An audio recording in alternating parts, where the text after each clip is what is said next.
Hi guys, my name is Peggy and I'm in my second year of growing a cut flower garden here on my allotment in Kanagawa Prefecture, Japan, which is just south of Tokyo in USDA Zone 9B. Thanks for checking out my channel.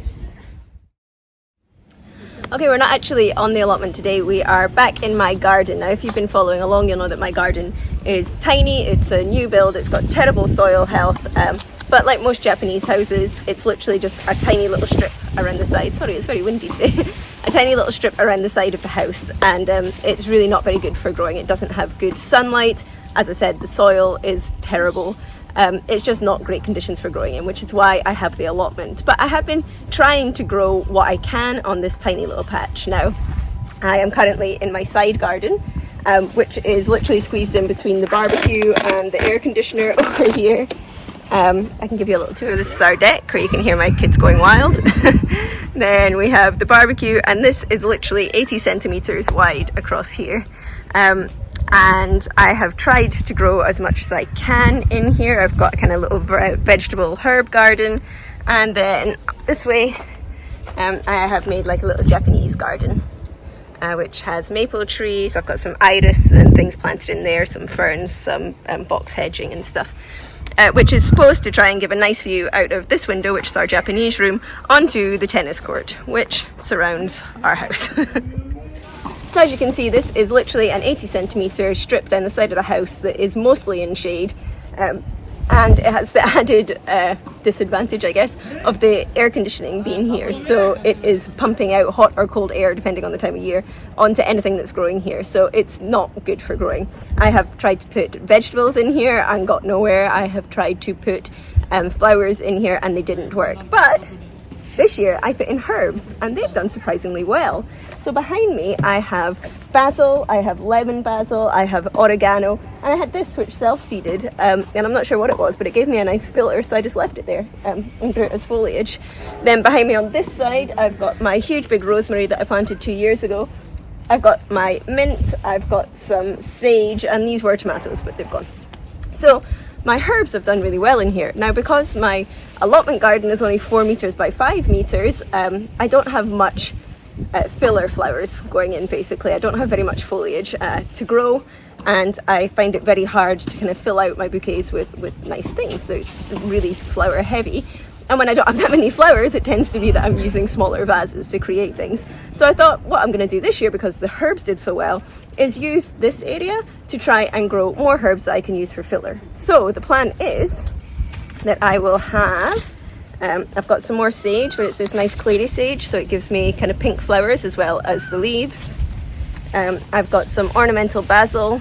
Sorry, I've been weeding, so my fingernails are filthy, my hands are filthy. I've got ornamental basil, which is this nice kind of purple one, because my basils did really, really well. I've got some dill, which kind of gives you this nice leafy foliage, but if you leave it long enough, it also puts out a yellow flower on the top, which can be used as a filler flower. It's kind of a nice disc flower. You've got a picture of it there. So that's kind of a double, a nice filler, as well as some foliage. I've got some chavril, which again is kind of just a nice fluffy one.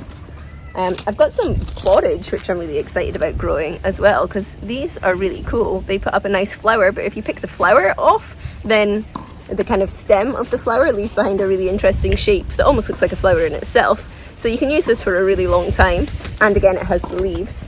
And I'm putting in some mugi, which is barley. I'm putting in some barley as well. I'm putting this more in for dried stuff and to use in wreath making. So this is my plan.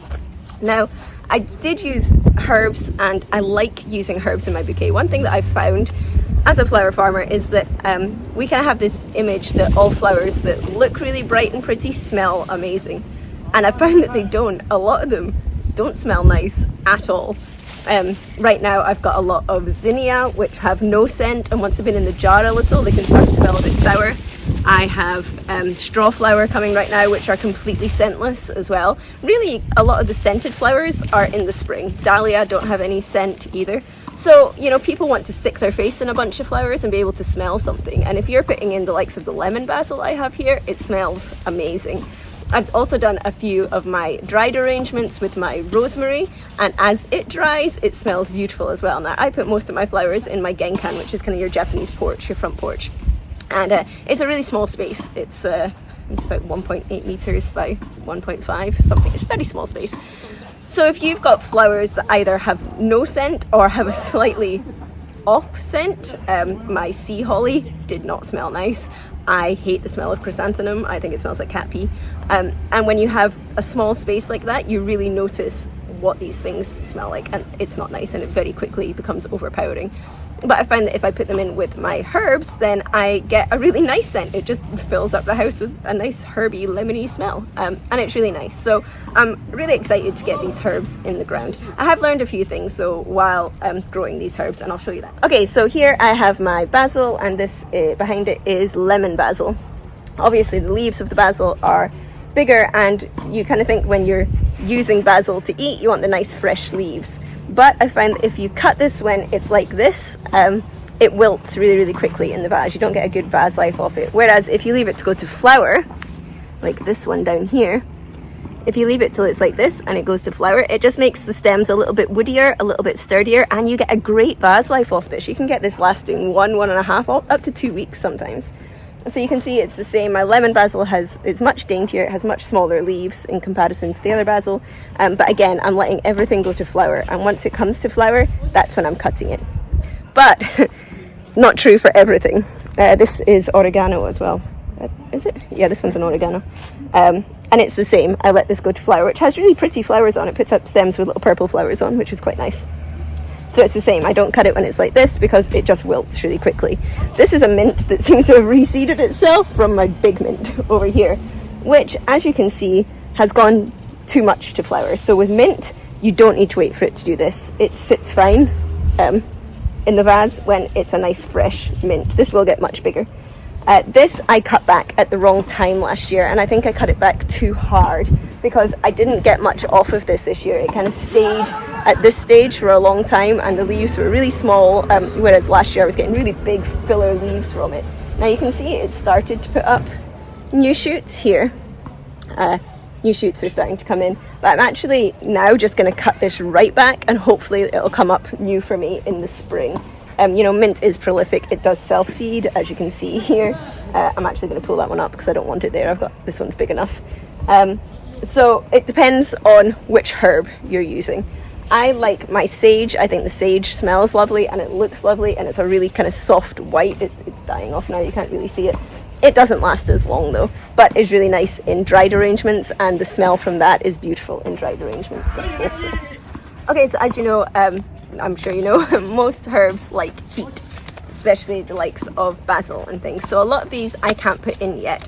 Even though I'm in zone 9B, it will still get too cold for these in the winter time. I had a big basil like this last year and it did well until about January, and I thought, oh, maybe it's going to go all the way through, and it didn't. It died off in our coldest month is February, and it died off then, and it wasn't going to come back. It hadn't self-seeded, so this was a new one that I had to start. I did start it from seed though, and it's done really, really well. So most of these I'm going to have to wait. The dill can go in now and come a little earlier, and I'm thinking about doing that, but because this is still gone, my thought was that this would be gone and I could put this in, but this is still going really well, so I think I might leave it in a bit longer. But if I pull out the mint, I might put the dill in there. But this one, my barley, it's a winter barley, so it is sown from September to October, and then it will give me barley from January through to April, which is nice. But again, I'm planning on using this for drying, so it'll just be nice to have something in the garden when nothing else is coming, and then I can cut this back just when all the other stuff needs to be put in. So this is going to bloom until April, or produce until April, and then all this stuff needs to go in the ground in April, so it works out really well. So I'm basically just going to sow this whole thing in my barley today. I'm going to cut back my mint and try and get that to come again for me next year, and I'm going to pull up this mint and just kind of tidy up a bit, and hopefully that will give me lots of foliage for next year, which is something in the last 2 years I just have been lacking. I can't get it right.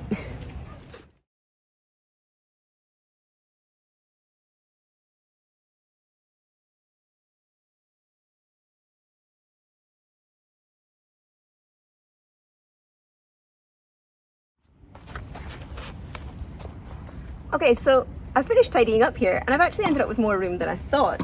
I took the mint that was here out, but I planted it over here where the other mint was so that I would still have some mint right now. But that's left me quite a big area relatively.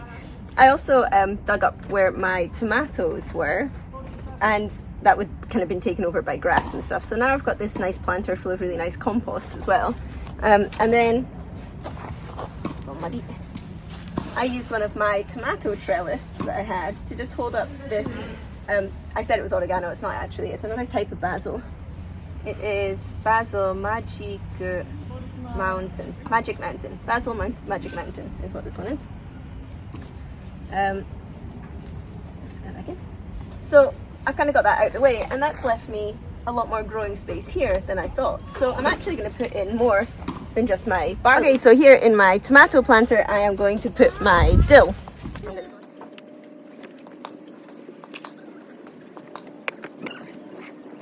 A lot of seeds in one packet here. Don't know if you can see in there. So I've got plenty. If this doesn't work, I can always sow a second lot in spring in a different area. Barley. Teeny tiny barley seeds.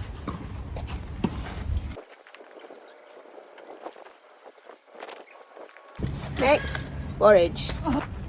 Not very many in there. That's your lot.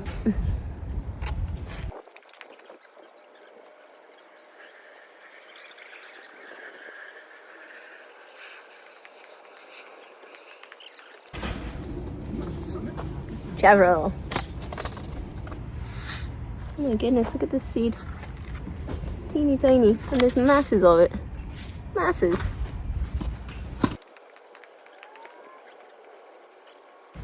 I just put in a lot of that, but there's still plenty of seed for a second sowing in spring as well. Great.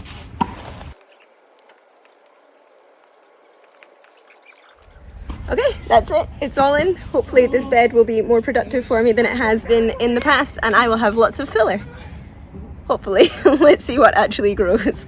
Thank you for watching this far. If you want to see what I do with all the flowers that I cut, then you can check out my Instagram page. There's a link to that underneath this. It's from the Witch's Garden. If you want to see what grows here and what is going on down at my allotment, then remember to hit the subscribe button, and I will see you guys with very dirty hands again next week.